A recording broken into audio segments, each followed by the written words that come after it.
Good day everyone, I am Jaylord Ancheta from Bachelor of Science in Fisheries and Aquatic Sciences. Right now, we'll be tackling the different kinds of culture and traditions of Japan. We all know that Japan is popular among other countries. You may have heard this a lot, but one of the remarkable things that makes Japan such a special nation is how it can combine its long history and rich customs with its great modernization. The history of Japan dates back several thousand years, and much of it is still very alive today. Even though the nation is among the most developed in the world, it excels at combining the best aspect of both. While exploring Tokyo's street, you may come across both modern technology and historic temples or monuments that have stood in the city for centuries. You can really discover the traditional wonders this nation has to offer. So now, I will introduce the first speaker, Glen Maddela, and he will be tackling the tradition of Japan. Around 2 millennia ago, ancient Chinese cultural influences were introduced to prehistoric Japanese culture. The gradient system of land division, which persisted for a long time and whose ancient place names and field division lines can still be found, was one result of these impacts. In the early centuries, Chinese writing and many other Chinese innovations were imported. The writing system underwent numerous changes throughout the years since it did not correspond to the Japanese language. Buddhism, which started in India and underwent modification in Central Asia, China, and Korea before arriving in Japan about the 60th century, has had a significant impact on Japanese culture. Even though it experienced significant changes from its original form throughout time. The ancient capital cities of Nara and Cueto also included Chinese urban design, although it did not spread throughout the archipelago. During the 250-year period of near isolation that ended in the middle of the 19th century, the Japanization of imported cultural components was significantly accelerated. Japan started modernizing and industrializing on the model of Europe and America. During the Meiji Restoration in 1868, through the mass media and the educational system, Western cultural features were widely spread. Western technological and scientific words have been translated widely and even exported again to China and Korea. Literature, the visual arts, music, education, science, leisure, and philosophy are just a few areas where American and European influences can be seen on Japanese culture. Good day everyone. I am Jessie Cabbigat, a sophomore student of Bachelor of Science in Fisheries and Aquatic Sciences. I'm tackling about Japanese traditions. There are two main religions in Japan, Shinto and Buddhism. Shinto is a Japanese religion while Buddhism was imported in 6th century from China. A recent poll found that 39% of Japanese people identify as Buddhist, 3.9% as Shinto, and 2.3% as Christians. In terms of celebration in Japan, the largest holiday is the New Year's celebration during the spring and the summer. Celebrations for the gods of the land and the sea, or the Matsuri, takes place. Each town holds its own Matsuri, and these celebrations are widely attended by all. The traditional family unit in Japan is called kasaku, or comprising of a mother, father, and their children. Traditionally, the kasaku often live with their elderly parents. However, more recently, 3-generation household numbers have fallen in favor of more modern arrangements. There are many types of Japanese tradition and culture that you'll experience in Japan. Harmony is very important in there. Japanese students wear official uniforms even during casual field trips because nobody wants to look different. It is a Japanese custom to wear yukata or summer kimono and dance to the rhythm of taiko drums during the Bon Odori festivals held in summer. Since harmony is very important in Japan, there are many customs, traditions, and etiquette rules to create a social bonding between people.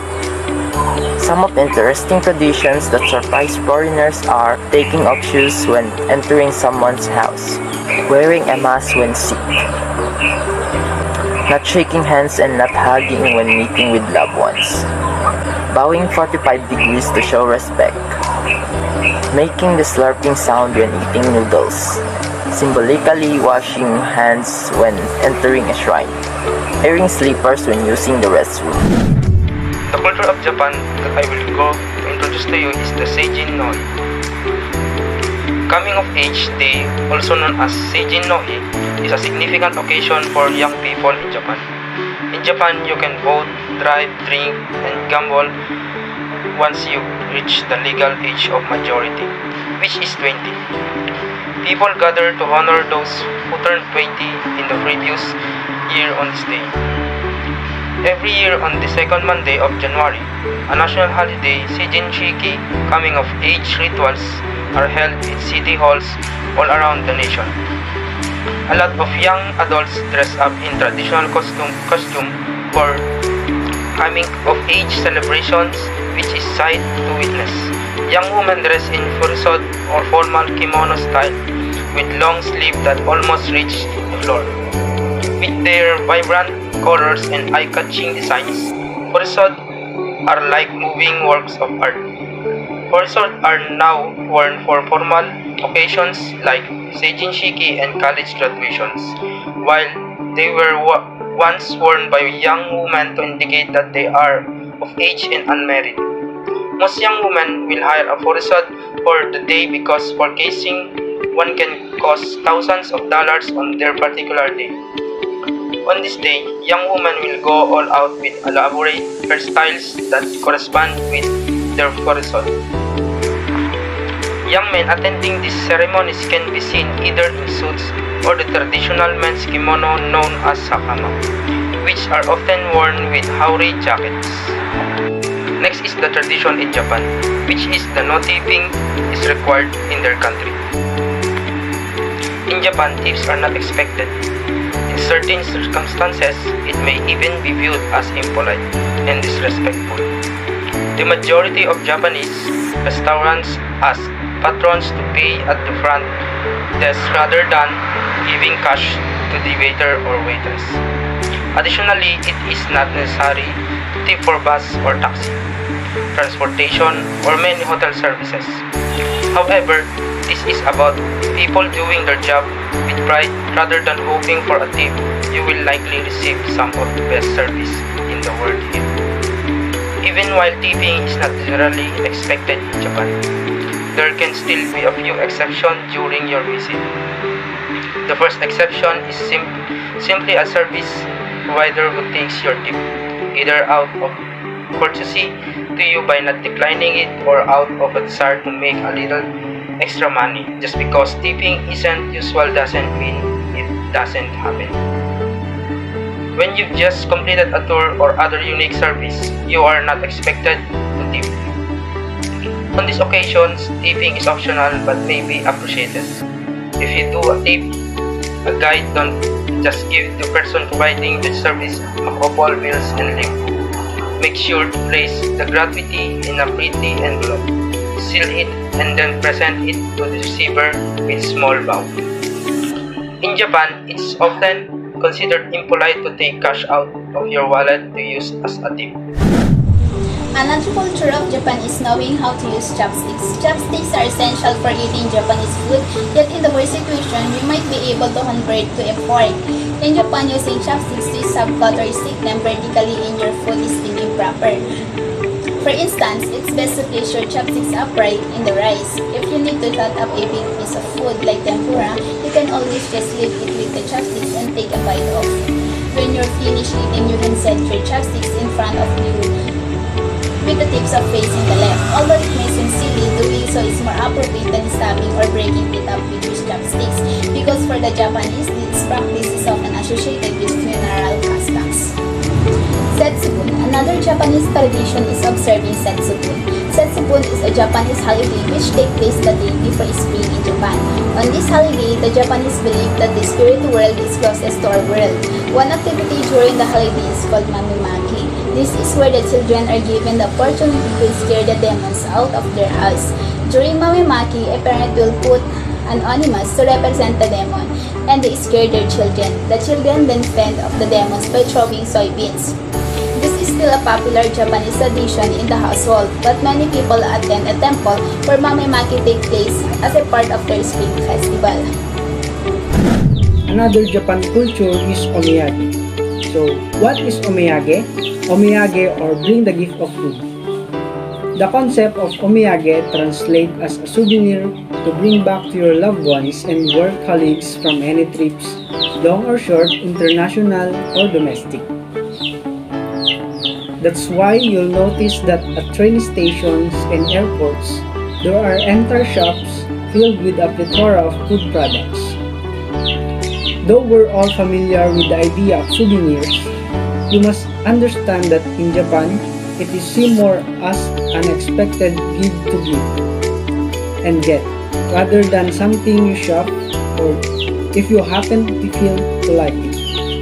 In addition, another one of their particularities is that omiyage gift boxes contain edible souvenirs, though the type of snacks included of course depends on where you have visited different regions in Japan.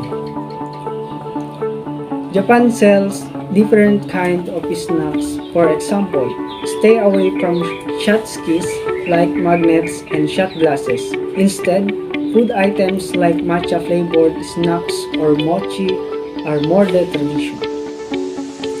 Another tradition, we have Japanese tea ceremony.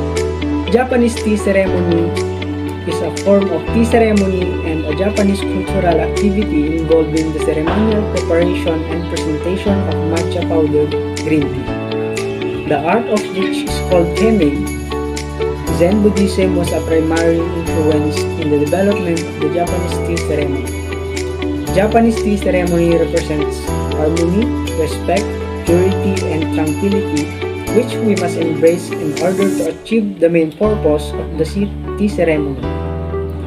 This event is unique as every process for the tea equipment preparation until the tea is drunk has a distinctive technique. Our next speaker is Mr. Ronel Rodriguez.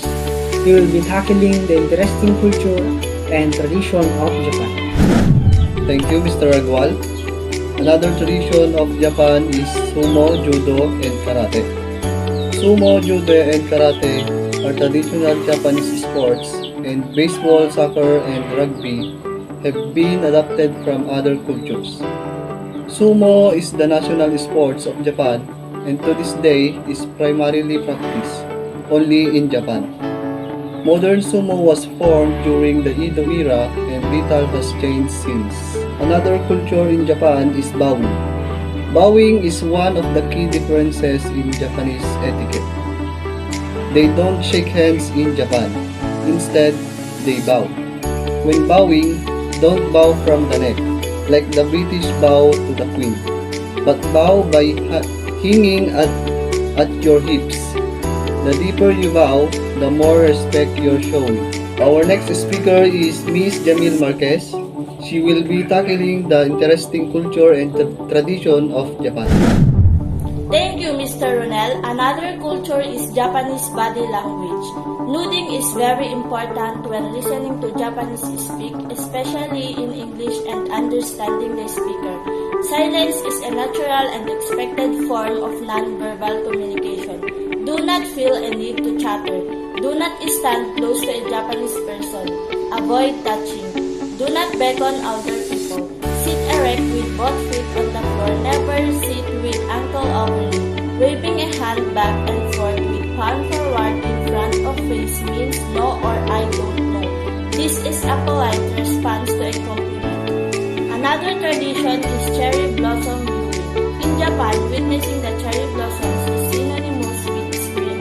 From the last day of March to the first week of April, they bloom. This is known as Hanami or cherry blossoms viewing. Under the cherry blossoms, people enjoy talking, eating, drinking alcohol, and generally having a nice time. This is known as Yuzakura or night cherry blossom when done at night. Picnics at night are more likely to have more drink and get more unruly with drunk people. Best place cherry blossom viewing in Japan. Mount Yoshinoyama. Mount Yoshino has been Japan's most famous cherry blossom viewing spot for many centuries. The mountain is covered by approximately 30,000 cherry trees. Also tackle one culture and one tradition of Japan. Japan. So I will start in culture. So I choose onsen. Onsen is also one of the famous culture in Japan. So onsen are the Japanese hot spring baths that are surrounded in a number of custom and tradition. Japan is extremely geothermally active and natural hot springs can be found all over the country. So onsen also are one of the Japanese great nation pastime. So next is the tradition. So there are a lot of tradition in Japan, but I rather choose the floating lantern.